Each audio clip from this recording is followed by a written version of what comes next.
வணக்கம் உறவுகளே, வாங்க நான் இப்போ ஒன்று காட்ட போகிறேன் அப்படின்னு சொல்லிட்டு இருப்பேன். பார்த்தீங்களா, இது என்னன்னு உங்களால் யோசிக்க முடியுதா? வரக்காப்பின்னு நினைக்கிறீங்களா? அதுதான் இல்லை.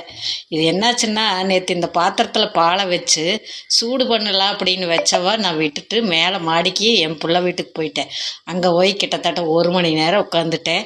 கருகி வாசம் அங்கேயே வந்துருச்சு. அதுக்கப்புறம் தான் எந்திரிச்சு ஒடியாந்து ஆஃப் பண்ணேன். நல்லா பிடிச்சி போய் அப்படியே பயங்கரமாக ஒட்டிக்கிச்சு. இது கழுவவே முடியாது. இதுக்கு என்ன செய்யணும்னா, அது ஃபுல்லாக தண்ணி ஊற்றி இந்த மாதிரி ஒரு 10 நிமிஷம் நம்ம நல்லா அடுப்புலையே கொதிக்க வைக்கும்போது அது அப்புறமா விளக்கும்போது விட்டுரும்.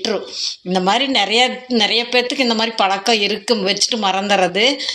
அதை சொல்லணுங்கிறதுக்காக வேண்டிதான், அதை எப்படி ஈஸியாக கழுவணும்னு சொல்கிறதுக்கு வேண்டிதான் இந்த வீடியோ போட்டேன். என்னை நீங்கள் என்னவா நினச்சிட்டாலும் பரவாயில்ல. Okay okay. என்னை நினச்சா எனக்கு தான் சிரிப்பு வருது.